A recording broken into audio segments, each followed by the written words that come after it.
right. Looks like we ready. Making sure everybody's in here joining in. Here we are. Okay, looks like it. Hey guys, all right. Welcome back to it's NC, the place to be. Chill, Mr. A&D. Feeling a lot better than I was this previous week.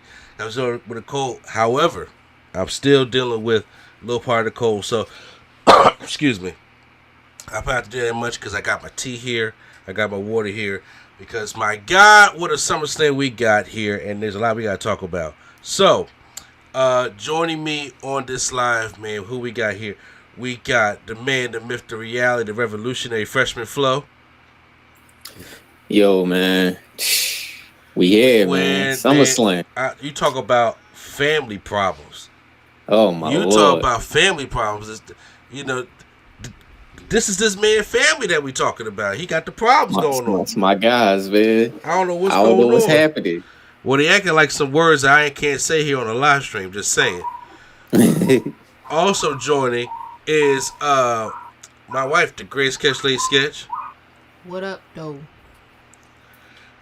And also periodically joining in for the live, we do have the hard R from the Soul Trek Enterprise Quattro.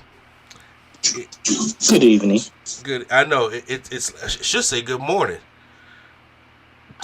You're right. I always get confused at that AM PM. Yeah, at what time is it morning?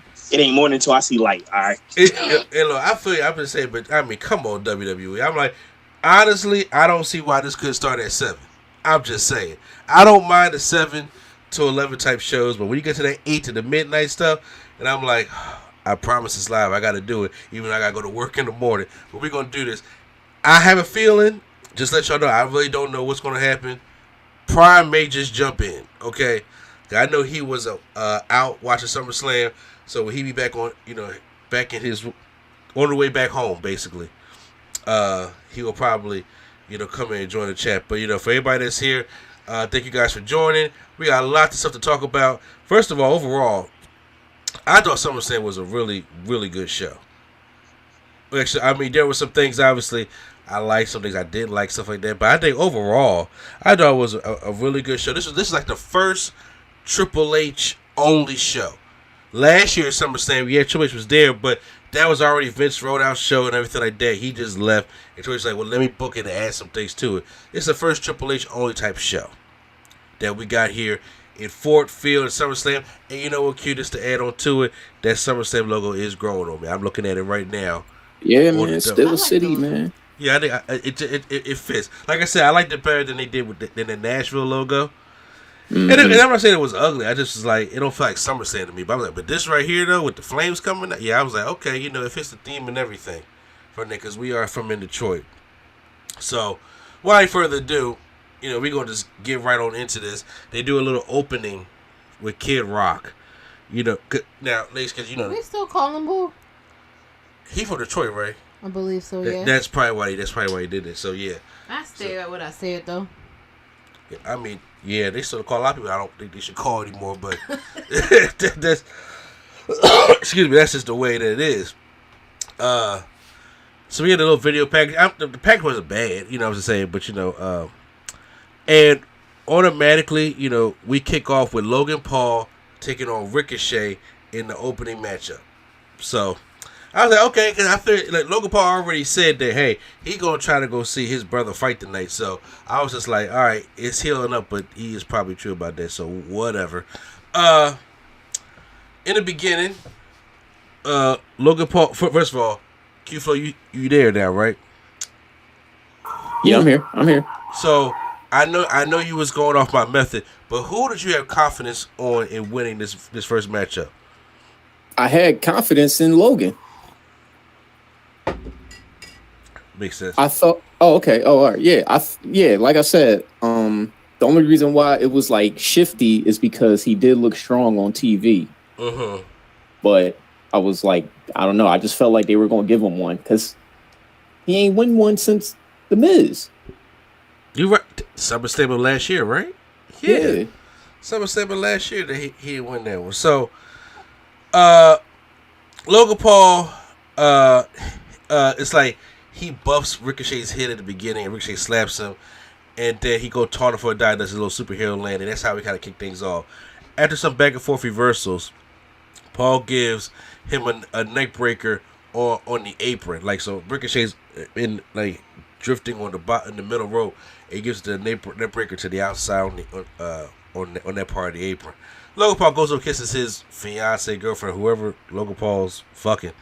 He gives her. I'm just saying, you know what I'm saying? I don't know that woman. I ain't gonna try to disrespect her, I'm guessing, but you know. Fiance. She's a supermodel. Oh, okay. That's okay. For him, I guess. Yeah, sure. Bad for her though. Running power slam out the corner. Michael Cole brings up like that's Ricochet's partner, Braun Strowman. Like we didn't know, but sure. You know, no problem. Like he's still injured. Like don't forget about Strowman. Sure, okay, no problem. Relax. Then Logan Paul gives like this. The only thing it reminded me of was like a Melina split leg drop that Melina used to do back in the day, and he did it to Ricochet, tried to pin him that way. Ricochet kicks out. Then Ricochet fights back, and then he gives Logan Paul the People's Moonsault. Great, I love seeing the People's Moonsault. Then on the apron, Logan Paul goes for, like they're both on the apron, and Logan Paul goes for a Spanish fly to Ricochet. What was supposed to happen was when they hit the Spanish fly, they were supposed to land on their feet. Ricochet kind of stumbled and did not land on his feet, but you know he kind of stumbled, fell disease. They got back up, but obviously with the spot they were trying to go for, kind of botched a little bit. And then Logan Paul runs, and then Ricochet hits like a running. Like they kind of collide, like Cameron Grimes used to do, and they hit the Spanish fly to Logan Paul on the outside. And it still looked brutal. Like I was like, I don't know who got the worst of that one. Logan Paul, he fights back. He goes into the ring. Then he kind of gives like a buckshot lariat. That thing that he does, well, that Adam Page does. Let's get that straight first. But that he adapted to the outside of the ring and gave Ricochet a clothesline. So that looked pretty. That looked pretty brutal. Then gives a crossbody in the ring. Then also, back then, the match keeps going. Ricochet fights back, gives Logan Paul a neckbreaker from the top rope. And then later, Logan Paul is like on the middle rope in the corner, gives Ricochet you know how AJ does that moonsault reverse DDT? Well, it was like a moonsault catching, spinning tornado DDT. Well, Ricochet did it. Kind of hard to explain, but it looked great when he did it. For a near fall. Ricochet hits a cold breaker on Logan Paul, but he kind of takes it a little bit weird. And then he goes for a shooting star press, but then Logan Paul gets his knees up. And for another near fall. Ricochet hits a super kick, then a destination kick, steamroller, and a springboard moonsault for a near fall. And I was like, they ain't take Logan Paul out, but then he was calling for it. Ricochet now, since he's getting older, don't hit the 630 unless it's like a big time show or stuff like that. Well, SummerSlam, you're in front of 60,000 people, you got to do it. He goes for the 630 and misses. I ain't never seen, like, let's not watch like the indies. In WWE, I ain't never seen Ricochet miss the 630. Excuse me, y'all.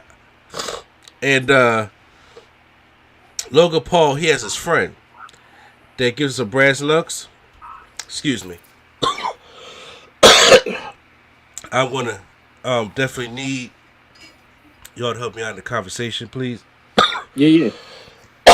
When I get this tickle going on.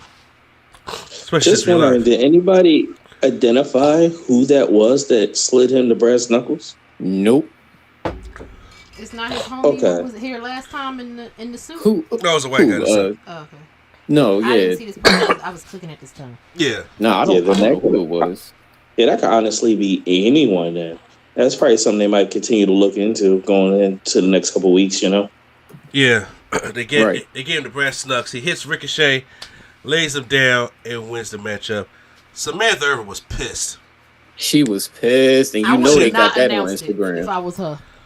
Like, that lip was quivering and everything. So, Why Corey Graves talking about some? You see, she matching her clothes is matching Logan Paul's. I saw that. He's so messy. I saw that. But That was funny, he though. wrong, though? No, I mean, He ain't wrong about saying, but I saw that though. So how'd y'all enjoy the opening matchup? Or I try to get myself together.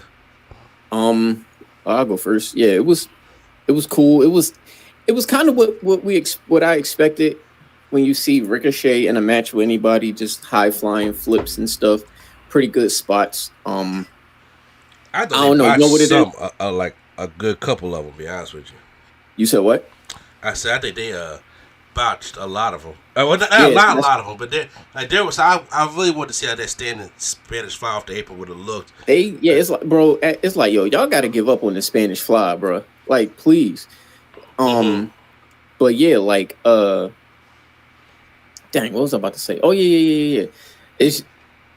What happened is though, like, I saw a TikTok like 30 minutes prior, and it was like, this is how Logan Paul and Ricochet's gonna go, and the dude was doing all these flips and back handsprings and stuff. Yeah. And Ricochet started doing them in the match, and I'm like, oh damn it, TikTok, y'all got me.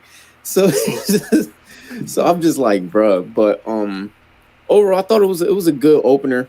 I get it. Bro had to go see his brother fight. You have to, but sure. Well, you gotta go support. I mean, look, I'm gonna be. Well, you know what? After tonight, siblings don't mean nothing. But anyway, yeah. Don't be taking out that energy from your boys on everybody else. Don't be nothing, man. Betrayal. Nah. I heard your voice crack when you said that. Yeah, man. That one hurt. Yeah. Overall, though, it was a cool opening match. I won't lie though. Well. Nah, I'll save the little hot take for when we get to rating the show. Okay, no problem with that one. Yeah, I know Lady Sketch at the time she didn't get a chance to see that matchup, but it was a pretty good opening matchup. Logan Paul has no business being this good in the ring. I think that's what makes you dislike him more. But I can acknowledge when the man is good. Okay, and I'm like, he was hanging with Ricochet. It takes a lot to hang with Ricochet. Okay, This man's good what he does. So I think it was about time that he got a win, because I know his last win was last year. Last year. So just going into it, I was like, it's not for a belt. It don't, not to sound disrespectful, it don't mean anything. Yeah. So he could win this. Ricochet will be okay. Yeah, he'll be fine. I mean, Ricochet gonna be where he at. I feel like that's the more accurate state. Okay, maybe a stretch. Next up, we get Cody Rhodes versus Brock Lesnar. It's the real opening match. Yeah, because absolutely. Brock was like, "What you mean I ain't going on first? Like, Logan got to get out of here, Brock." Brock ain't never said that word a day in his life. Second, what? Like, I'm in the middle. This is like, I ain't been in the middle of the card since like what, 03, 2002 maybe. Come on now, stop this. So you saying Brock for your match is like having a controller in your house? Yeah. Imagine changing the format of the whole thing, talking about the first of 4 main events. I said, all right now. Really? Because stop. I'm getting tired of them saying, oh man, we got 4 main events. That's not how main events work. At all. Absolutely not. We have one main event. You got some top matches. Facts. But I'm saying, but yeah, you're gonna be the one of the main events coming on second. I'm like, bro, it's barely touching 8:30. Right. You know what I'm saying? We ain't here. I'm still full of energy. Just say what the first match y'all supposed to care about. That's it. Understandable. Keep it a bean. So, Brock come out. Then Cody come out. Like, I was telling myself, I was like, Quado could appreciate this. I said, he came out with that Captain Marvel side cape. You know, that original. I was like, what's that thing dangling from his arm? And I was like, oh, okay. I said, oh, Cody going to be on one today. And he was. His mom was in the audience. Cody attacks Brock off rip. And Brock, like, I think Brock forgot that this was SummerSlam and I'm wrestling, because he, like, legit got pissed and just suplexed the shit out Cody. I thought he fell on his arm. I said, oh, damn, match over already. Definitely tried to suplex this man out the frame. We about to get, becoming Cody Rhodes part 2. They said Brock was just jamming moves on the button. He was doing slams. They ain't even got names for the slams he was doing. Brock Brock, you should just call this match deadlift because that's all Brock was doing. He was just picking Cody up. Cody's feet wasn't even scraping the floor, and he was just tossing him. That's a grown man, Brock. That's a grown man. Grown man. That Cody called the kid. I'm like, Cody almost 40. He definitely did. They called this man the kid so many times, and I was like, bro. He grown. It's like watching a pit bull fight a corgi. You know what? It's accurate. That was funny. That's a good analogy. I'm not even mad at you for that one. But Cody like, yo, chill. He give him three of them Cody kicks, and then he dives to the outside. He dives on Brock again, but Brock just like, yo, chill. Then so now the whole thing they doing is Brock is like giving him deadlift gut-rich suplexes, deadlift Germans, deadlift belly to bellies, and then he just tossing them out. So Cody get counted out. Cody keeps climbing back in the ring over and over again. Brock like, I'm pissed. Clotheslines him outside, gives him an F5 on the floor. Cody finds a way to get back in the ring. So Brock like, all right, so you know what, that? I'm going to give it to you to the table. He F5'd him to the table so hard that the table bounced. The table was like, I can't hold you no more. It just collapsed. Like, Cody bounced off the table before the table went down. I said, goodness. It's like he hit the table, then somebody pulled the string for the table to fall. Sure, that was definitely a delayed reaction with the table. Yeah, absolutely. Cody makes it back in there. Then he gets another toss German suplex by Brock. But as he's doing that, he pulls off the turnbuckle padding to expose the turnbuckle. When I saw that, I was just like... we going to talk about... Cody should have been disqualified. I have it in my notes. Ooh. Oh, all right. I got... Like it was... Because that boy... I'm about to say, when we out here doing live streams, I'm making sure I take all the notes I can. I got you. Because he pulls off the turnbuckle, the padding, and brushes it to the outside. Cody goes for the steel steps. I'm just like, wait a minute. It ain't that kind of match. Brock blocks it anyway. But then Cody sends him to the ring post, and blatantly, the ref is right there looking at Cody. Hits him with the steel steps. And I'm just like, You're not going to call that ref? Like, that should have been a disqualification. But you know what? At this moment, I can't get the foul? At this moment, I checked the rules on the match. I said, maybe they announced something at the beginning that I missed. No. Maybe it says a match stipulation that was added, then nobody said no. And I was like, oh, so we just going to act like this didn't happen. Okay.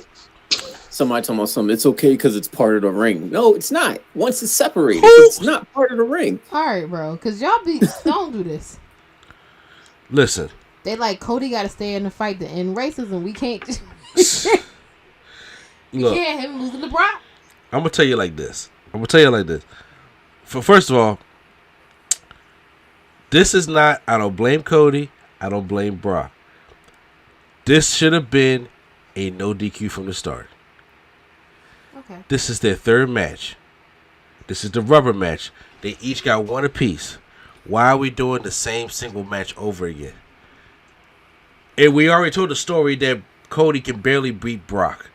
So beat him with some weapons. Maybe if they made a DQ that Brock Lesnar was going to F5 this man into oblivion, and then but it would have made out sense. The battery of weapons would have made sense for the steel steps, but then now it did. But you knew Cody had to do something like that to win this matchup. Mm-hmm. So even if even with the steel steps, he's back in there now, and now he hits Cody cutters. He hits one off the middle rope. Then he gets on the top rope. Mm-hmm. Hits a Cody cutter. I was like, oh, that's AEW right there. Hits a Cody cutter on there. Brock kicks out. So then Brock puts him in a Kimura lock. And Cody fights out of it. And then he goes and slams Brock Lesnar to the exposed turnbuckle. And then he puts him in a Kimura lock. But that's when Brock Lesnar slams him down. Again. That is a grown man, Brock. What you doing? Exactly. I don't know when Brock Lesnar's short split. Hey, listen. But I'm telling you right now. Was split. I'm telling you right now. They said You remember that episode of Hey Arnold when he learned karate? he karate the bull overalls off. I hate a lot of you right now. Exactly. Because what? You don't remember on Hey Arnold when he learned karate? I just was not expecting that. Yeah, they said that's what Cody did to Brock. Brock, I was like, yo, bro, I hope he got some more shorts underneath that. I'm like, I hope there's free base in this joint. Yo, right I'm saying like, yo, that's why they had the end. They was like, Brock's balls are gonna fall out. Somebody hit the. Brock said, hit take the it 1, home. 2, 3. And then Cody hits 3 Cody cutters and wins the matchup. And I'm like, okay, I expected Cody to win, but I'm like, y'all know we're gonna follow the rules of the matchup, but it just should have been no DQ in the first place. I don't know why they did not end up doing that. And I said it felt. I mean, there's one thing universally I learned from this match. Brock Lesnar really hates Dean Ambrose. You know what? Okay, let's talk about it. I was thinking that same thing. Like, man, he'll work with you unless you Dean Ambrose. He can come back as John Moxley. He still be like, nope, same dude. It's puzzling to me. Is it a personal beef? I feel like at this point, I think it's personal because we've seen so many other matches since he left where he's with smaller guys and like Brock gave Cody shit. How many minutes they went in this? About what, 12, 15 minutes? They went for a while. And I was just like, but not even that. He gave him a feud. Like, yeah, like seriously. And every time I see this kind of match, I'm just like, damn, he hates Dean Ambrose. He has to. I really at this point, I really think it's something personal because they had that little handshake and all that to end. That's right. At the end, he takes the glove off, give him the handshake, give him the respect, and I'm just like, y'all. Everybody's like, so is Brock a face now? Brock is Brock. He gave Ricochet more of a match. Crazy. You said he did what? He gave Ricochet more of a match than Ambrose. Crazy. No, I mean, we can say that, but he beat Ricochet in 90 seconds. He don't like Ricochet neither. Listen, Brock is going Brock. He got himself on that plane and got back to his safe haven. Saskatchewan. Saskatchewan. Yeah, Saskatchewan. I feel like you said it like it was a sauce. You put more extra letters in it than it needed to be. Yes. He let's just say he went back to Canada. Fair enough. That works. that works. Next up is Becky Lynch versus oh damn. That's right. They cut that off. That was shady AF. But don't worry, we got our Becky Lynch vignette. So what? The pictures of her with the cars when she likes about the crowd? No, they gave her a whole commercial. Yeah, whole one. I'm just being sarcastic because she posted them. She was like, "This was supposed to be for our SummerSlam match," and I'm like, "Oh, baby, yep, it's okay." So fish cutting them lemons. I guess happy for your husband. I don't know. Yeah, I guess so. That sucks though. It really does. Let's get to it. I mean, so with the match, but I understand that it would don't mean deserve to be on the card because you could have cut something like this. But I understood why it do. Well, actually, no, never mind. Pre-show. Next, we got the SummerSlam Battle Royal. Should have went in a pre-show. SummerSlam Battle. I'm like this. They even gave this match a Battle Royal package. Like this shit was serious. I think I texted you. I was just like, did this really just happen? Like this shit was serious. This is where I left which is stupid. Back in the room. Right? Quattro, express yourself. Just says stupid because this match is for nothing. You right. It has no point. Dumb. Who gets interested is the Miz. Miz. Yeah. LA Knight. Oh, yeah. God. AJ Styles. I was like, oh shit, they just threw him in there. Cause like, hey, bro, what you doing? And Omos. Yeah, I was like, bro, why you get an entrance? I ain't seen Omos in months. And I'm like, are y'all trying to become like an attraction? Because last time I seen Omos, he was in a feud with Queen's Flip. Y'all don't know who it is. It's social media stuff. Okay, yeah. I mean, people in the chat may listen to social media and everything. So, listen, here's what I did.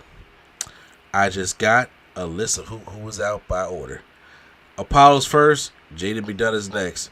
Rick Boogs is out. How did you get this? How did you find this?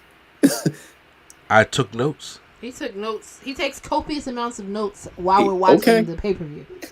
Okay. I'm about to say, because... Copious? Gotta use my SAT words to stay awake. Look, I'm just saying like that. I was just like, I know that my beautiful co-host ain't gonna take no damn notes. So I'm like, for the people out there that as curious and would know, I'm like, I'll just take some notes. Otis is out. Giovanni Vinci's out. First of all, no, can we just pause? Otis went out like a bowling ball down. He said, whatever seconds I got, I'm gonna sell this. He looked like you know how you get a strike and they had an animation? That's what he looked like. I'm sorry. No, they ain't had to toss him out like this. He got him out there. Ivar is out. Nakamura is out. Ciampa's out. Ridge Holland's out. Cameron Grimes is out. Theory's out. I was like, oh shit, Theory's in this too? Where he been at? Oh, about to defend his women. Did he defend his championship already? Nope. It's this Friday. Is this Friday? Okay. Yeah. Because, Cody did at SummerSlam. Avoid this match and gave the LA Knight. Just saying. Yeah. Cameron Grimes. Theory's out. Santos is out. Kaiser is out. No Kaiser roll today. Butch and Riddle's both out by Omos. Can I ask y'all a question? Just out of curiosity. Mm-hmm. Who braided Riddle hair? I don't know. The same person who braided Shayna Baszler's and Ronda Rousey's. They got a hell of a grip. Yeah. I'm just Grayson Waller and Miz have a moment because I didn't care. What was that? What was that? Because are y'all telling me they're going to be the team? Really? They're virtually almost the same person. Grayson Waller is a better wrestler, in my opinion. Here it comes. The Miz effect. Oh God! You're proud of yourself for that, ain't you? I am. What? This man has no shame. Grayson Waller's out. Karrion Kross is out. Oh shit, he was in there too. Gable is out. I really wanted to see a Chaos Theory on Bronson Reed. Really wanted to see that. Too. Dennis Knight, AJ, and Sheamus left. AJ's about to go for the phenomenal forearm on Sheamus, but Kross grabs his foot. Sheamus hits the bro kick. AJ's out. And then LA Knight throws Sheamus out. LA Knight, wins the matchup. It was just meant for LA Knight to get a win on a big arena show that he shouldn't have been left off in the first place. Honestly. Absolutely. Because what else were we here for? We could have just saved all this time and just had Theory versus LA Knight at SummerSlam for United States Championship for somebody that y'all don't care about much anyway. And get that off and put it on LA Knight. But no, they said we can't do that. We're gonna have a match with Santos, which he's going to lose, and we're gonna do a SummerSlam Battle Royal. Ew. Sorry, I don't agree with that one. Oh boy, get ready to hear this. Both Paul brothers won their matches tonight. Bro, listen. Who was Jay going up against? Somebody who said he could possibly get. Nate Diaz, which I don't know why. Is he still good or not? I don't know. He's good when it's MMA rules. Oh, it's just Speaking of MMA rules, good point. Look at this swag way. Come on, I'd rather count the individual hair on my legs and hear anything else about the Paul brothers. Come on. Ronda Rousey taking on Shayna Baszler in an MMA rules matchup. I will get to my full thoughts when I finish breaking down the match. Okay. So, look. Ryu Rousey comes out. And that's what she look like. You're not wrong. It's just funny. And Shayna Baszler come out there. And they are, fighting. Like they would fight in like an octagon type thing. But it was feeling empty to me. Until like some shots were thrown, And Shayna because they both gave some each other like some stiff shots. Like Ronda gave Shayna a knee. When he did slow motion, I was like, oh, them teeth is chattering. Shayna kicked Ronda in the head, and I was like, all she heard was, honey, you are my shining star. Because I was like, damn. I said that was you need to relax. That was, you drew. You did. It's all, I should have. They get, Ronda gives Shayna a shot to the gut.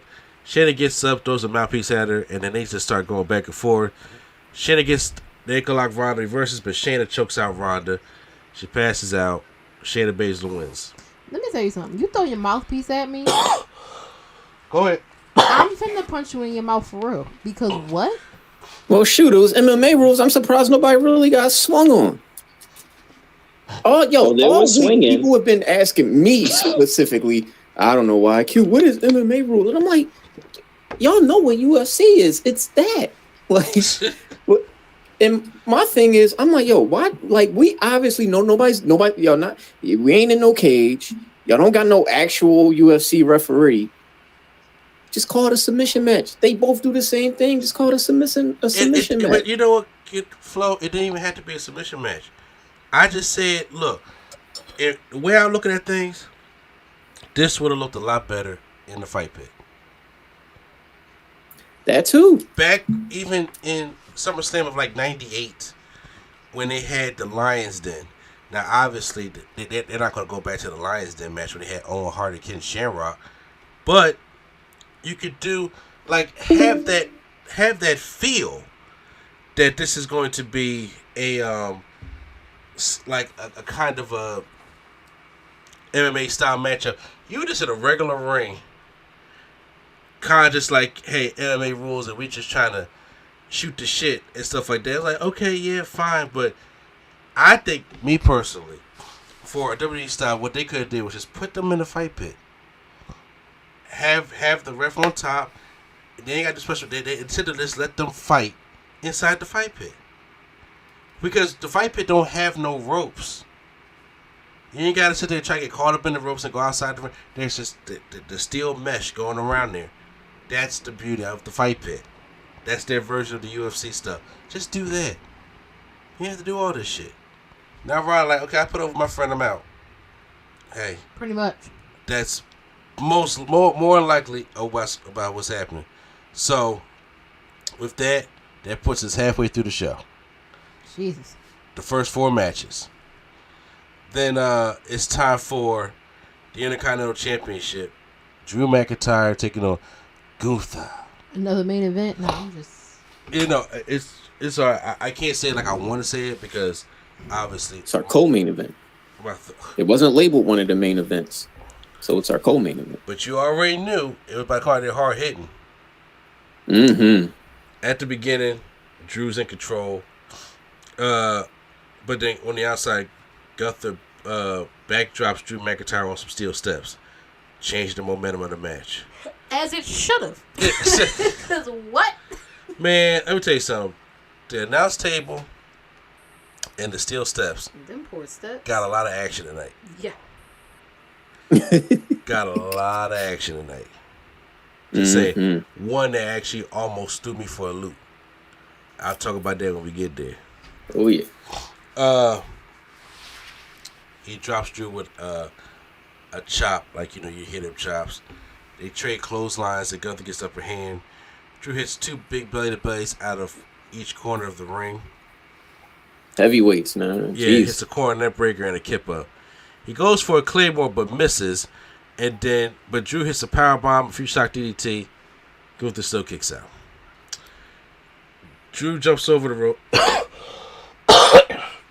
Over the rope. I'm still fighting the cold, y'all, so please bear with me.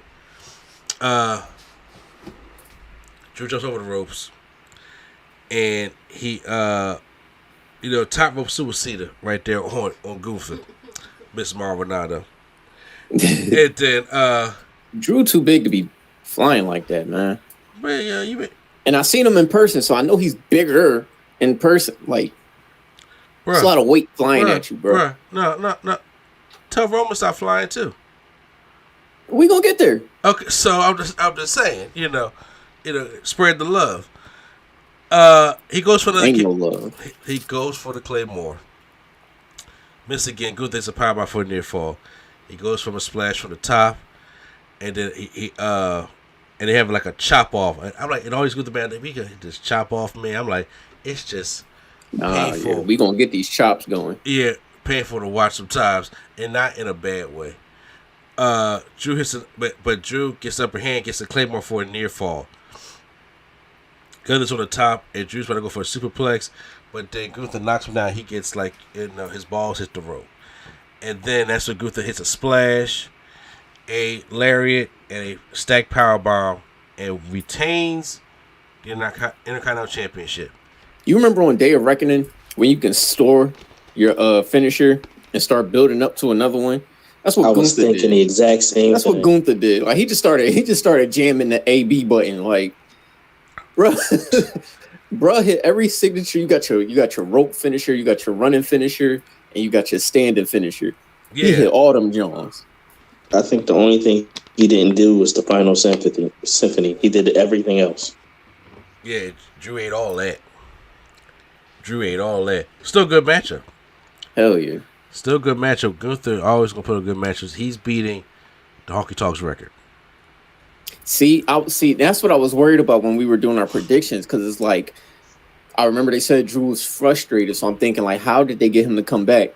And I'm thinking title shots. I'm like, are they gonna ruin the streak to appease some feelings, or are they gonna keep this going? And they just got him back on good faith. Man, they said fuck his feelings. Straight fuck his feelings, man. Drew will get his belt at payday. Payday? Friday? Look. Payback. Look, I'm wrong sometimes, and I can admit that. He said Drew get on payday. I'm just like, shit, I hope I get a title on payday too. Me too. Is going to the next match, which I think is vital for one of the match of the night. And that is for the World Heavyweight Championship. Seth freaking Rollins versus Finn Balor. See, this is when the pay-per-view started. Huh? This is when SummerSlam started.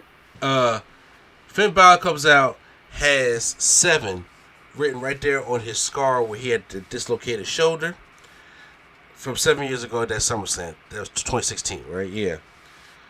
So then Seth Rollins comes out. Can somebody explain to me why I try to lubricate the throat? What the fuck was Seth wearing? Oh, I got this. It's from the Glad Hefty collection of last year's Fashion Week. I said he looked like a hastily wrapped gift.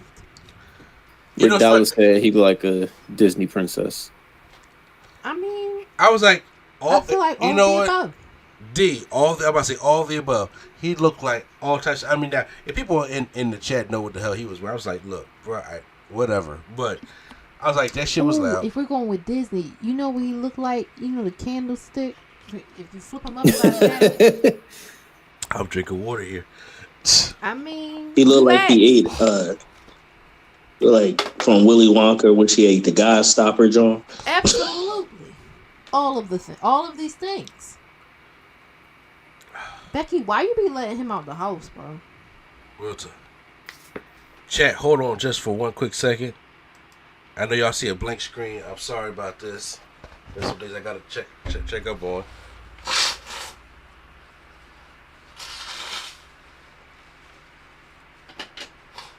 I mean, we can keep roasting Seth Rollins if you prefer. Oh, we still going? Yeah, yo, he looked like Oh man, y'all remember them? What's it? The whistle pops, the ones that come in the the long purple wrapper. I seen them, Joe. That's how the shoulders look if you lay him sideways. That's crazy. I seen a whistle pop in it so long. See, what happened is Becky wasn't there to check his outfit before he came out. Now she was there. Maybe we'd have got well. Look, it had to be better. It couldn't have been worse. I don't think she would have checked it well, to be honest with you. If there was one good win, he would have been gone. That's facts. He's definitely been picked up like that balloon boy. Yep. Well, he took it off, and I was like, oh, the shit that means something. He had the same vest on from 2016. Everybody else noticed it didn't fit right? Yes.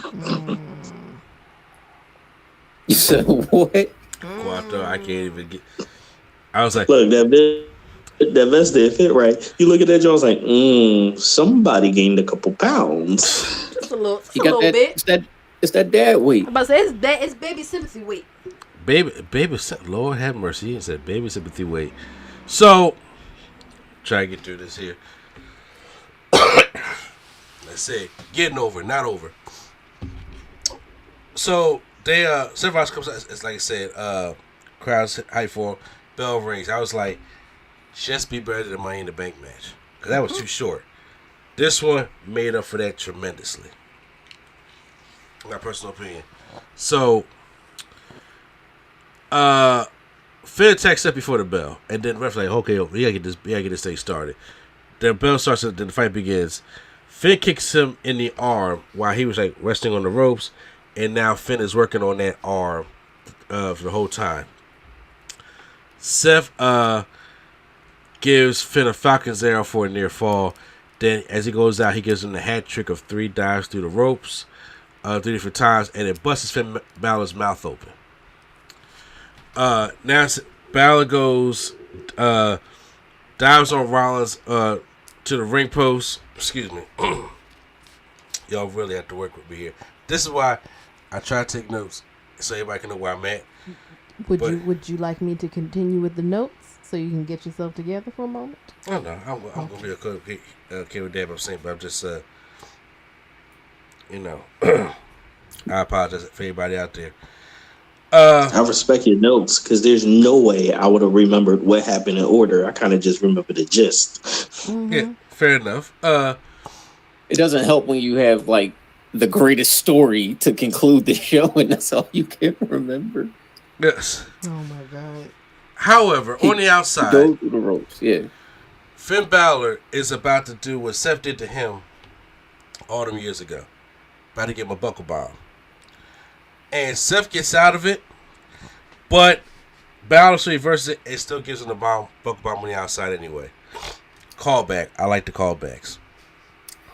It's Balor's a amazing. sling blade. Pulling this back from 7 years ago. Say what? I said it's just impressive that they're bringing all this back from 7 years ago. Yeah, I'm about to say you need to have some kind of story because I was like, and even back when I see stuff like this, makes me even more think like this is why Finn should have won at WrestleMania. Yeah. So, with that being said, he goes for a sling blade in the ring, but then Seth Rollins hits him with a super kick. And then Balor puts Seth in an arm bar, but then he fights about, like picks him up, then gives him 2 buckle bombs, and then he falls. He hits a frog splash for a near fall. Good stuff. Balor hits a roll through stomp around the chest. Then the shotgun dropkick goes for the coup de grace, but Seth does a superplex, and as he's about to go for the Falcon Arrow combo, that's when Finn goes for another roll up and for another near fall. Finn hits another shotgun dropkick to Seth Rollins, but misses the stomp, and Seth hits a pedigree for a near fall. Seth loves to do the pedigrees. Mm-hmm. When the pedigrees hit, that's when Senor Money in the Bank comes out. When Damian Priest comes out. Here come Damian Priest with that fresh press from the Dominicans. Boy! Listen. He was ready for that the boy is fresh from the island. Yeah, he makes his way down. Prince fresh. Priest hits Rollins, and Finn hits the pedigree for a close near fall. I thought Finn almost had that. That was a good looking pedigree. Like, I don't know, man. I'm tired of the pedigree not being used as a the pedigree used to mean something, but now everybody just doing it, and it's just not. They break out of the pin. Like, I feel you, Stone Cold. It's like don't use the stunner for the setup move. Right. So yeah, use it for the finish. Yeah, I feel that there's some moves I'm just like, yo, let that be a finish, not a setup move. But neither here or there. Now the rest of the judges, they come out. Dirty Dom, Mommy. They come Wait, down. was this before or after him and Finn started arguing the first time. No, this is because when they came out, then that's when they started arguing because Priest like used the briefcase. It feels like we ain't gonna do it that way. I was like, why not? Yo, Judgment Day, use the fucking briefcase. Is that what he said? Because I thought he was crying because he thought he was trying to cash it in. No, that's exactly the controversy right now. Yeah, I the way when I heard Priest, he was like, "Go ahead, use it, you'll win." I think Finn could have probably been like, "Why are you trying to cash it in right now when I'm trying to win this?" Miscommunication. Yeah, because he's waving it like he's trying to. You know, that's that, like, I can't explain it, but like that wave, that's that wave they do when they want to, you know what I mean, oh, we about to cash in, we about to, like, so when Finn saw him do that, I don't know. Well, Seth hits Priest off the ropes, Finn goes for a roll up, I thought he had it then too. But then Seth takes out the Judgment Day, curb stomps Dom on the outside, and then Finn hits a shotgun drop kick, and then the coup de grace. I was pause. Real quick. Why was Dom so far in the air? Go watch that stomp again and look how much like airtime he had. It wasn't like he was on his knees already. Like he was in the air. Like it was. He got stomped from a high level. Is what I'm saying. You're right. So, with that stomp being said, he does that. And he comes back in. To hold on, make sure we get the crew back in here. He does that stomp to Dom, which like I said, I don't know what does that. But then when Finn hits the coup de grace, I swore that Finn had that because Finn was actually my pick to win it, even though I have Seth on my fantasy. Yeah, I had Finn winning too, just because like. Again, like they sold me at first, because for a minute I was like, "Yo, Seth's not losing this belt." Like I don't know why y'all think Seth of all people is the transitional champion. No, it's not gonna be Seth. So I'm thinking originally like Finn's gonna lose, but then like, bro, they sold me. They sold me on the story. I'm like, damn, all right, I guess I want Finn to win now. Yeah, I absolutely thought Seth was winning just because I don't think this is over yet.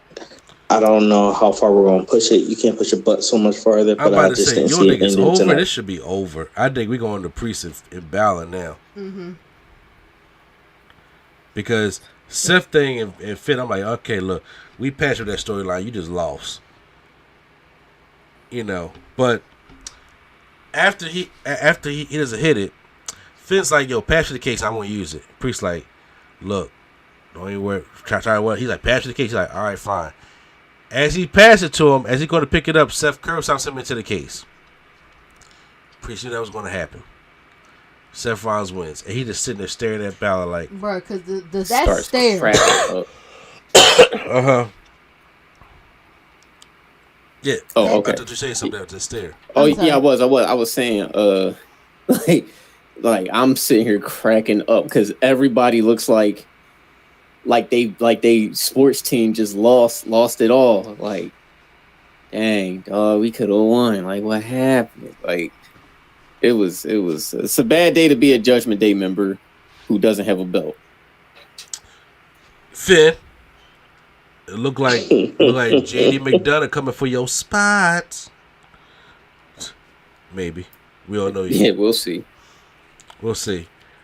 Well, just like a little, we got this little intermission type thing for Alpha Academy talking about Mike's Hard Lemonade. God! I was just like, why Alpha Academy? Doing an alcohol product. Yeah, that's what I was saying. Sure, whatevs, right? Where is the Max Male models? This is the time I need them. I'm gonna let you just hear what you just said. I know. And I hope you don't repeat that again. Yeah, because why would you ever? Remember that water commercial? It was hilarious. Is that? Anyway. Oh yeah, no. Okay, so before we go into this triple threat matchup, I need y'all to talk a little bit about because I didn't really get Quattro's point of view of who he felt as though was going to win this matchup. As I take care of something, Chat, the video line is going to just go blank for a minute. We'll be right back, but y'all keep talking. Be on the triple threat. Yeah. Yep. All right. I'm saying y'all can still go ahead. Oh, all right, yeah, cool, got you. So we triple threat action. You know what I mean? We got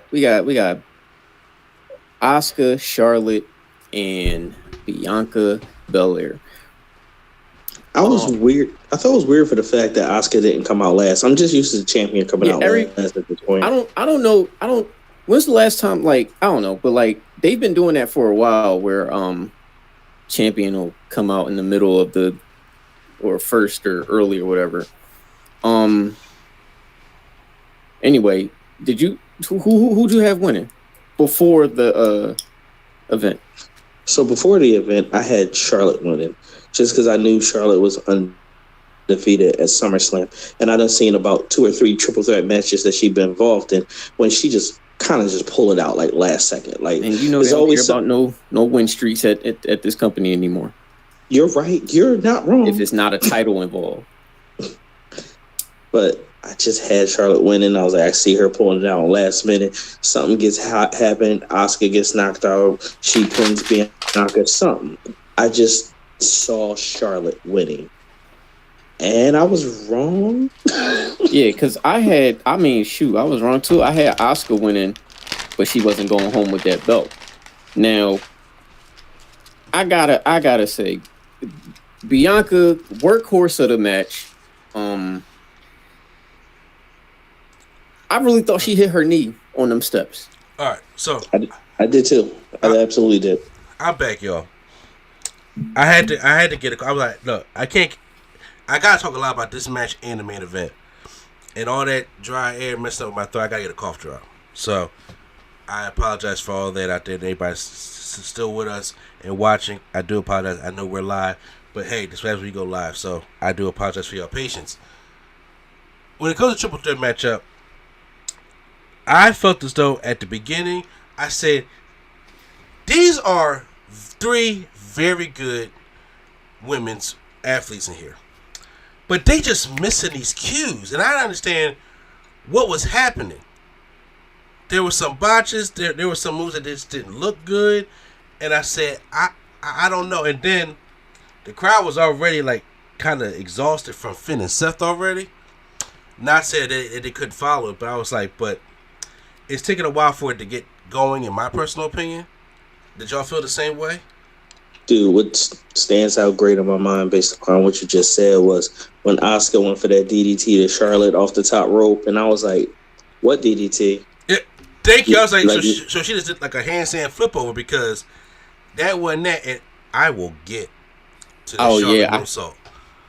Oh my God, listen, yo! I know how you feel about Charlotte and that moonsault. Oh, I ain't gotta feel nothing. I was like, usually, yeah, I'm about to say, usually I could defend them, but not this one. No. Terrible. I missed it. I think it's when I was. No. I don't know what I was. She did a moonsault to the outside and just landed on her feet like she did a backflip. Landed right on her feet. But she got to sell it, so she fell. So, quote unquote. I do agree with Quattro. I was like, why didn't Asuka come out last? But then I was like, found out why. Because Bianca Belair had to sell that C4, because that was what's sponsoring the match. And she had to go out there and drink that. She could have came out and drank that before Asuka. And then maybe they wouldn't have called Asuka in the ring dancing to her music. You're not putting the commercial last. Fair. Not putting the commercial second. Asuka was jamming in the ring to Bianca's theme.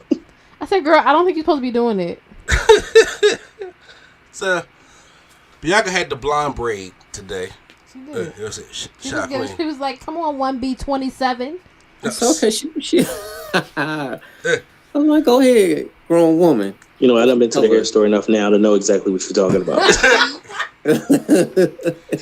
So they each do little mix ups, and then Bianca and Charlotte go 1-1 for a little bit. Belair dives over takes both women down. I starts kicking Belair while she's in the ring, and gives and then Flair breaks it up. There's a duo D-Bry kicks, as I call them. Asuka's giving to Charlotte and Bianca at the same time. Then she gives a German to Charlotte. Then Flair goes off, and then she has her moment, and then has Bianca and Asuka in the corner. I don't know if y'all recognize this. Some of Charlotte's like slipped. I think a titty was showing. Oh Lord, she is forever having some malfunctions, girl. So the boob slipped after the surgery. Like, never mind. Because if y'all recognize, Asuka and Bianca Belair was in the corner, and the camera was on them for a long time, and it went back over to Charlotte. She was going on, and you can see the referee was helping her with something. Right, I was like, is Jess fixing her hair? Like, what? Like, what's happening? Well, I'm like, yo, cut the match. Like, don't even do that. But something Look, like shout out to Asuka thinking it was like, I gotta do something in this corner though. Immediately after that, well, not immediately, but she was like, I gotta do something. I take it. Yeah, and then she hits a front handspring clothesline, which looked extremely weak. And that's what I was saying. A lot of offense and spots in the match came off hella weak and hella botchy. I'm not gonna blame it all on her, but I'm wondering if Charlotte being out of practice, like not being in the ring all the time. But sorry, hold on. Since her return, she's had more matches on TV than the other two. I don't think it's a thing of ring rust. It's Charlotte Flair. You know, said Flair's gonna get rusty as he go. I do think not Flair's gonna get. Go ahead. I do think it is because that old one, he got some rust. Bianca and Asuka had worked a lot. Asuka and Charlotte had worked a hell of a lot, but all three of them together, and Bianca and Charlotte have not worked together that much. For them to form chemistry and figure out what's going on, what one is going to do, what one doesn't going to do. I mean, they're talented enough to pick it up in the ring, but you can see some botched spots there. And then when you have all three of them together, there's not a camaraderie there. Yeah. Like if it was like a Charlotte, Becky, Sasha type thing, or Bill, like stuff like that. So I can understand. I'm not, downing it. I'm saying, but there were some obvious botches and stuff that I saw in the matchup that that happened. Like when after that. The thing with the corner, she goes for a double natural selection. It looks bad. And first of all, in my personal opinion, the natural selection just looks bad, period. I never liked that finishing move. I know. Every time she's I'm just like, Charlotte doing more. I'm like, how's this hurting anybody? Chill. You be giving Charlotte 1,000 with these moves. You know what's funny? Y'all know I love the queen. But you be giving her the business when it comes to these moves. It's tough love. Yeah, I'm saying, yeah. I'm there loud like, y'all better set up for that queen. I'm a Charlotte fan, but these moves in here, man, I'd be like, what's going on? She hits a figure 8 on but Asuka go gives her a cold breaker first. Then Belair hits a DT and neck breaker to both women, which kind of look a little rough, but it's still I'm watching this. I'm like, I don't know what she going for. Could be impressive. I'm just glad nobody's neck broke because that looked weird. It did look. Bianca goes for a springboard moonsault on both of them, but they both get their knees up. Asuka hits the Asuka lock on Flair, but then Belair hits the moonsault, then it breaks it up. Then now both women to the outside. If anybody knows Charlotte, when it's WrestleMania or SummerSlam, she gives us that twisting moonsault to the outside. She's trying to keep it simple. And Charlotte gives the ugliest moonsault. For somebody so damn athletic, that is the ugliest moonsault in the business. Because she over-rotates. She's too athletic to the point where, like, she doesn't lay on nobody. She does the moonsault, and she lands and has to, like, slap Bianca when she's going down, and then Bianca has to fall back with it. It looks terrible. It did look really, really bad. And Asuka's out the way, like, didn't get hit by it. Here go a kick. And I'm like, that would have looked so much better if Charlotte...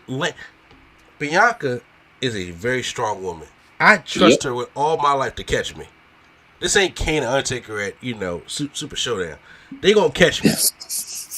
You are not gonna let that go. No, not at all. They broke Shawn Michaels' nose. I said they broke it because they didn't catch him.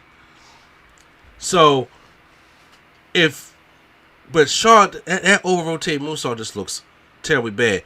And Asuka kicked Charlotte. So in the ring, Bianca going for a KOD. You can tell Asuka's feet was supposed to be like hooked onto the ropes. Bianca had to go over there and kind of like try to lift Asuka up a little bit so she can get over the ropes. That's the stuff I was talking about. Jeez. I was like, this stuff is it's just that not. Sounds really rough. It's not flowing the way I would like. I would like it to flow. Then Charlotte goes in the ring. Bianca tried to hit her with the KOD, but she lands on her feet, and Bianca hits her with a release German suplex. And this time she did not fall on her nose like she did with Rhea Ripley at WrestleMania. She learned. But Bianca hits Charlotte with a falling power bomb. Baszler puts the Asuka locked on them, and then Flair tries to pin them both, and then they kick out. This is when the shit started. As Bianca's running at Charlotte, she flips over the ring. You just hear the thud on the steel step. Oh, Jesus. But then you hear Bianca yell out, "Oh, fuck!" Like, this shit hurt. Yeah, And I'm like the camera ever since everybody found out when the ref threw up the X, that means it's legit. Yeah. I swear, like, the company's been playing with us, because I remember, like, they threw up the X for Jimmy, and I'm like, that fool ain't injured. Like, at all. And he wasn't. He came back next week. His heart was like, injured. that fool. Stupid. Oh, oh, man, we're going to get to that. But anyway, so I'm desperately like, all right, is she throwing up the X? She's throwing up the X. But they kept zooming in on Bianca, and I can't see the ref. So I'm like, all right, I don't think she threw up the X. And, but then the people came out, and I'm like, damn, did they throw up that? Like, so I was worried, because that joint sound bad. And then she is Oscar award winning whenever they get off strike, selling it. Yeah, and I say, so even the crowd in the front row, I heard them say, ooh, because we didn't really get to see how she landed on them steps. Yeah. I just want to say, here where I'm at, I'm watching it with two non-wrestling fans that's only watching it because I'm watching it. They absolutely believed that Bianca was hurt. Yeah. I'm saying, great job. Because at first, I was like, oh, damn, is this match really over? Like, did she really get hurt like that? But I didn't see the X get thrown up. And they started walking her to the back while Charlotte and Asuka's in the ring had a match. She gives a superplex and all that. Then Bianca looks back. I was like, okay, she's coming back. We're going to get the whole hero, Wilkes Reed, New York Knicks, Madison Square Garden return. You know what I'm saying? That's what we're going to get. I thought Q knew what I was talking about. Yo, it's always at least one. It's going to be one. It's always one. Nah, you got me. You got me. I low-key, you said it kind of fast, so I low-key missed it, but you got me. Okay, yeah. It's always going to be one. She goes back, and she hobbles to the ring. Charlotte has Asuka in the figure 8. This is the one thing about Bianca's game that I do not like. And y'all may disagree with me in the chat. Are you about to say dumb babyface syndrome? Oh. Bianca is very talented all across the board. But Bianca Belair takes way too long to do that 450 splash. Way too long. She gotta make sure that Joel good. Yeah, I know, because when she's up there, she be timing herself. Then she makes sure her hair's out the way, and she makes sure she get the rotation right. But it looks bad when you got the Charlotte up there. I'm just like, yo, you got to find a way to like go up there and hit it a little bit quicker, because every match I'm like that build up to that 450 be long, you know. But she hits it on Charlotte, comes down clean on it, and it's a very near fall. But then Belair and Charlotte go at it, and then Flair puts Belair in the figure 8. While she's in the handstand, Asuka comes, sprays her with the mist. I was like, that is too close to comfort. Like, she spit right in my face. She falls down, but she does not let go of the hold. Asuka goes to kick Bianca. Bianca rolls up Asuka and wins the match. And you know what? Go ahead. When you was talking about Bianca hitting that 450, I actually thought that might how the match finished, because she was taking too long to hit it. And I thought there was going to be a tap before it hit. Yeah. Oh man, that'd be weird. But now, as soon as she rolled up Asuka and won, I was like, wait a minute. If we're doing injury and Bianca came back in the match, so she's really not that hurt, Io got to be coming out. That's the only reason I could think of because of why Bianca win like this, because you got to beat down the weakened champion. So, Bianca wins. Io Sky's music hits. Bayley come down there with the briefcase. She come down there, Frankfurt Bayley go out there. She knock out Charlotte. Please stop calling this lady Frankfurt Bayley. For those of in Philly, y'all get the reference. She take down Charlotte. She takes down Asuka. And she go in there. So it's hit Bianca right there in that leg. They take her down. She hits her moonsault, the good moonsault. The good moonsault. Because ain't what Charlotte been the good moonsault. And pins Bianca and wins the women's championship. Great moment. Even Dakota Kai from injury came back to hug her. Now I have a question. Yes. And this might just me be nitpicking, but I feel like the rules of Money in the Bank change every time. I don't watch when you cash in, both people got to be standing up. But not this time. She was on the ground, laid down, and she was on the top of the rope, and then the bell hit, and she hit that move. And I'm like, so when you cash in, like what's the rule? Well, I mean, when Io came in, they did beat Bianca down, and they cashed it in, and yeah. So, I mean, it's hard to argue that. I don't know.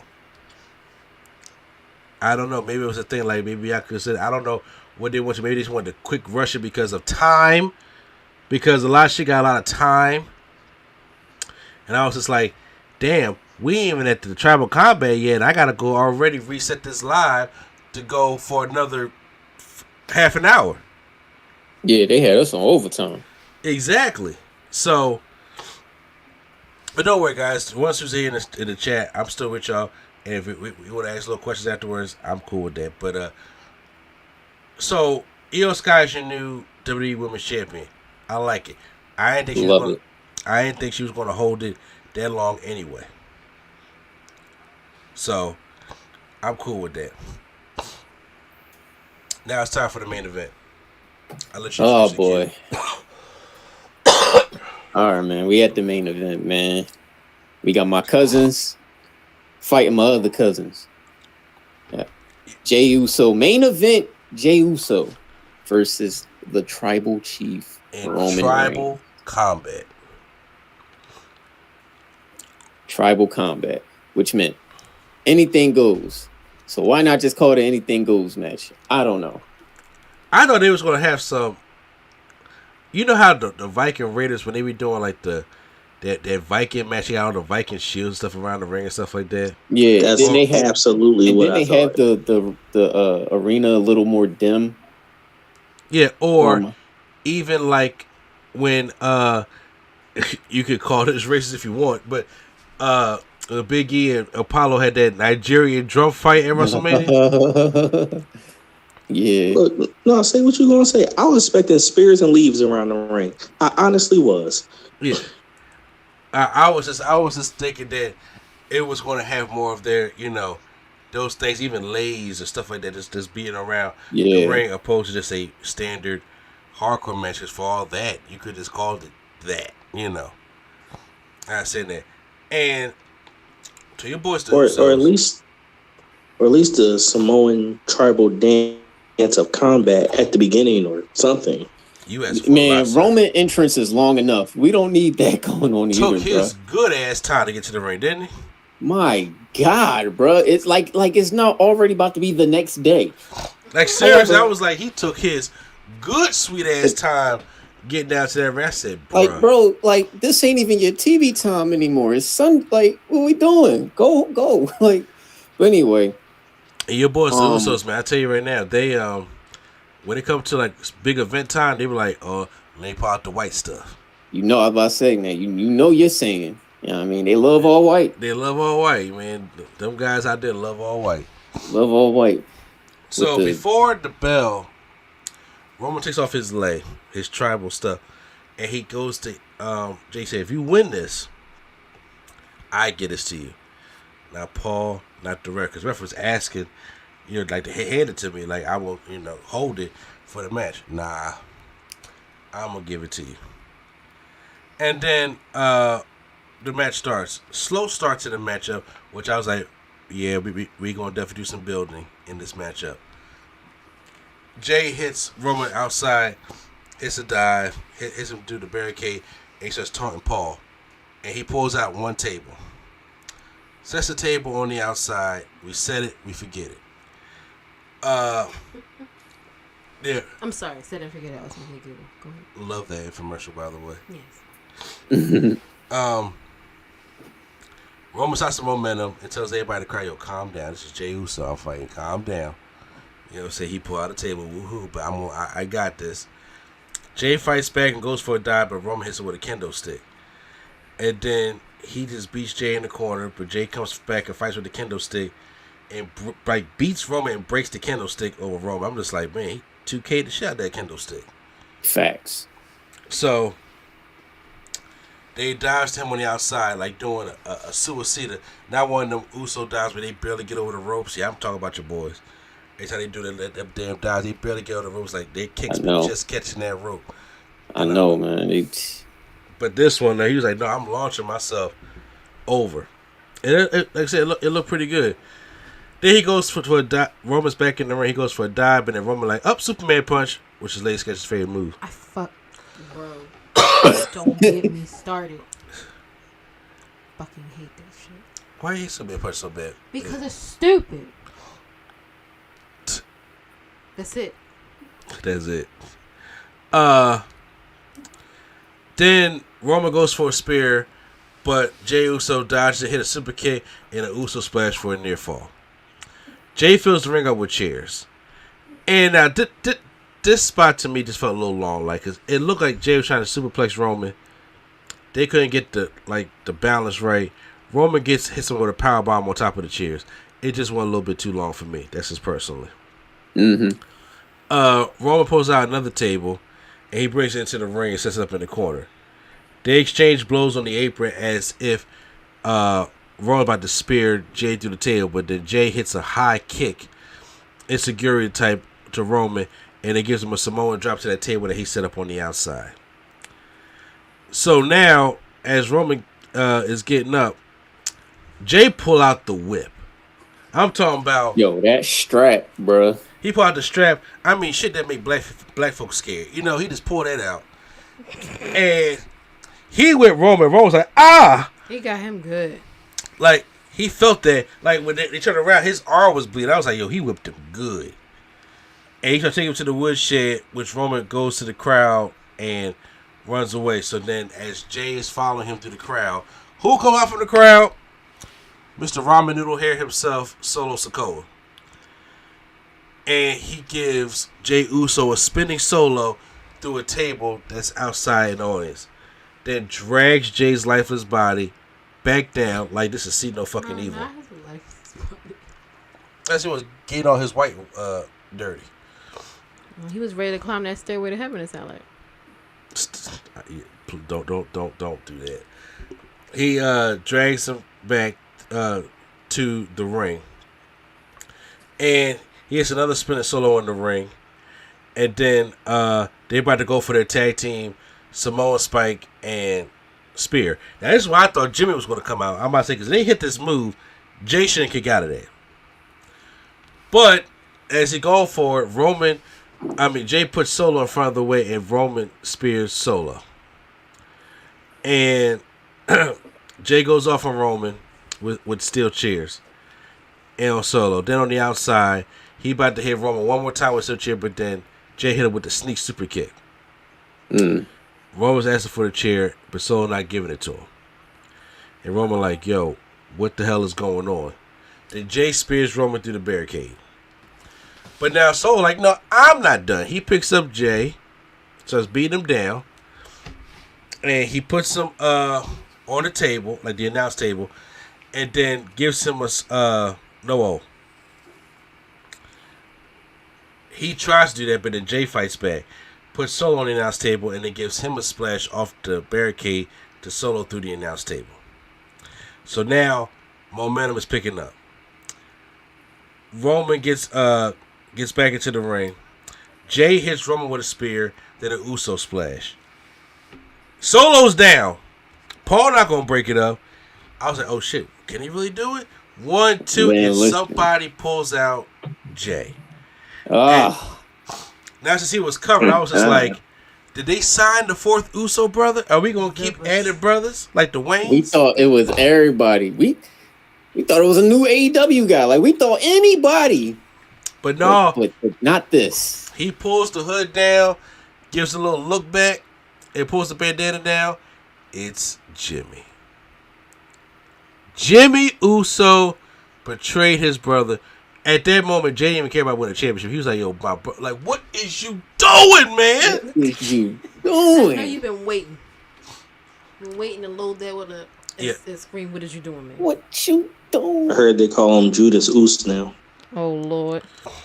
You got a lot of Oos last names. So I'm just like, Jay, don't call me that. I'm genuinely curious to see where this is going now. I mean, because I do want y'all to wrap that shit up, B.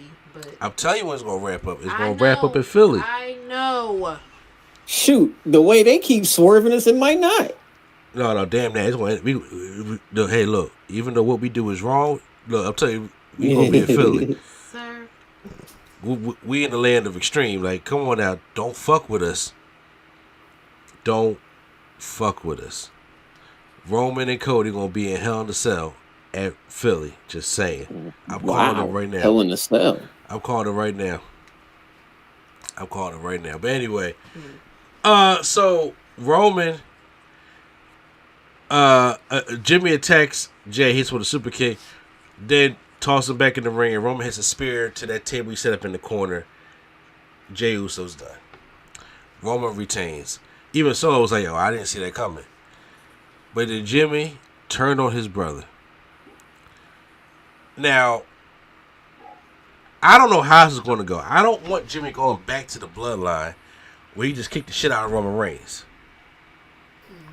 Yeah, maybe. Why would you go back there and be a bitch? You know? Right. But it do hurt, though, because the Usos been together forever. And the father, I thought they would protect them like how New Day. Yeah, I thought they would have that same. I do agree with that. I thought they was on some New Day level protection, and I was wrong.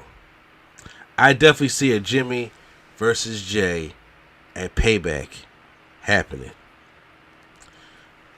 and right now going into the fall, I don't know what Roman's fall plans are going to be other than be a Survivor Series, but I'm telling you, come the top of the year, Cody come back for that championship. Yeah, come at the top of the year. But right now, this was a swerve that I did not see coming. Not at all.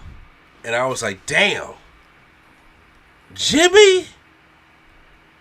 But now, spill my food, man. I gotta know the reasoning though. You know what I'm saying? I gotta know the reasoning. They just better say something on Friday. You said what? So they just better say something on Friday. Oh, they you got to. The Spanish gonna be through the roof. Ain't nobody trying to watch. Yo, this gonna be the longest week ever. Yo, Friday is not gonna get here fast enough. But I know you ready for it, because I'm trying to see what's going on with Hurt Business 2.0. Oh yeah, that's right. Yeah, I'm talking I will talk about on the podcast. I do plan on doing a podcast this weekend or early at the beginning of the week. Like I said, y'all know I'm still going to do some stuff over here. But guys, that was SummerSlam. That was SummerSlam in the bag. First of all, despite the botches from Ricochet and Logan Paul, despite the miscommunications for the women's triple threat match, and despite that useless battle royal, SummerSlam gets a thumbs up for me. I thought it was one of the better SummerSlams that we had in a while. Where you guys stand on it? I think I could agree with that. Is there a reason why you can't? I mean, I'm curious to know. And you guys who still in the chat, you can post down. No. Did you guys enjoy SummerSlam? Thumbs up, thumbs down, thumbs in the middle. Was it one of the better SummerSlams? One of the worst of SummerSlams? Post down. I'm gonna say low B, high C. There was a lot of mistakes throughout the night. There was. You said low B, high C. Yo, you being low B, high C. Yeah, there was a lot of. Yeah, I am. I honestly am. There was definitely some good us with like that Finn Balor match, and but throughout the whole night, there's like a lot of mistakes throughout the night that keeps pulling me out the hype. That's why I give it what I give it. So, what did you give last year's SummerSlam? I honestly don't even remember. Because that was the Brock and Roman last man standing match that they had. And actually, I'm about to go. So, I mean, first of all, let me get this out the way now. I'm not slamming your opinion, but I'm just saying. But I was like, no, you all good. Yeah, I'm just saying. But I was just like, I would honestly have to look at the card again because I don't remember. It's not memorable in my head what the entire card was to give you a straight answer right now. No, because the way I felt last year, like last year, Bianca and Becky Lynch, I thought that was a good opener. Logan Paul and The Miz, Bobby Lashley and Theory, didn't care for that. The Mysterios took on Judgment Day in a no disqualification tag match. Pat McAfee and Happy Corbin, the Usos versus the Street Profits, Liv Morgan and Ronda Rousey, and Roman and Brock. And that was the debut of Damage Control. I liked last year's. Last year? Yeah. Okay, but I think that this year probably be better from what I remember. And then the one in 2021 is when they had tired Cena come back and face Roman. I didn't like that. Yeah, and Bobby and Goldberg, God. All right, relax. No, I'm not. No, my family already broke up. We don't got to bring up Goldberg too, man. Oh man, I'm so sorry about that. I'm so sorry about what's going on with the tribal now, man. It sucks. It does suck. But yeah, I'm giving it a thumbs up. Late sketch. I know for the part of the show that you see, how did you feel about it? I would give it a thumbs up, like a B. B plus. Nothing's perfect, but there was some moments in there that was shaky. So, but I enjoyed it for what I did get to see. Yeah, I just the only criticism I really do have is I wanted the Bianca, Charlotte, and Io to flow a lot better because Asuka. Damn, what'd I say? Io. I definitely did. And I ain't trying to be racist here. I just really misplaced the names. It's all right. It's late. Yeah, Asuka, Bianca, and Charlotte, I wanted to flow so much better than what it did. And the Battle Royal was pointless. I just wanted you to just put LA Knight in the championship match. Yeah. Ronda and Shayna should have been in the fight pit. That absolutely did. That MMA match needed more MMA. Like, I don't really know what to say here. Yeah, I'm saying. I mean, they did it, but it just with the ropes and everything. I was like, it just felt like a regular wrestling match with them just trying to shoot and hold back the stuff at the same time. Like, just make it the fight pit. I like Q-Flow. I respect what you say about it being a submission match, and this is probably a bad answer. But the only reason I think it wasn't a submission match was because we had one of those earlier in the week at Great American Bash, and maybe in the idea of WWE, they didn't want to do two of that match, that specialty match, especially in the same week, both at premium live events. That's the only reason I got for that. Yeah, I guess so. Yeah. So, y'all can post that in the chat of how y'all felt about it.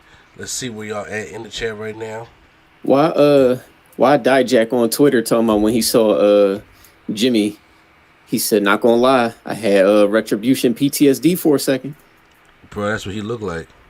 Exactly. That's what he looked like. And Jimmy found a way. He was like, we're gonna be at SummerSlam, you getting these white shoes. Mm-hmm. You getting these white kicks. I don't care about it. All this could be black, but you getting these white kicks. So yeah, I don't know. It hurt to see the Usos go at like this, but it almost feels like when the Dudley Boys split up in 2002, and I was like, why are we doing this? Mm-hmm. Y'all just breaking up teams to break up teams. But I mean, if there's anything like the Dudley Boys, in less than 2 years they'll be back. Oh yeah, I mean, Usos will be back together. I'm saying, but right now, when you about to get this Hurt Business 2.0 going on, I don't know what's brewing, but I'm excited. Yo, listen. You mean to tell me all Docs had to do was clean himself up to get a respectful move set? I'm gonna tell you this right now, kid. My man doing more powerhouse moves. I'm like, finally. I don't like that face Montez making though. I don't. Q-Flow, I'm gonna tell you like this. I'm gonna tell you how they got you because Dog has been doing them same moves. Really? Yeah, I was 8. Now you put him in a suit and he angry. They just look better. Yeah, they just look better. Fresh lineup, fresh outfit. About to have a parking lot on Smash. Also, yeah, I don't want to be known as the Hurt Business 2.0. I think we could do a better name. Like excellence. I think they could just do the Hurt Business. I don't know why we got to put numbers on it. We know what happened to the old ones. Now, he said excellence. Low key, I wouldn't even mind that, but it got to be all black group if it's gonna be excellent. I'm gonna say if they're gonna add people to the party, like hopefully maybe Carmelo Hayes. I don't know. It been rumored. I think it's gonna be Trick. I'm gonna say it right now. I think it's gonna be Trick, not Carmelo. See. I don't know they want to go backwards to MVP, but I was like, but you need another mouthpiece, though. I'm just saying. And, I mean, Tez can be that, but he's going to be the wrestler also. Yeah.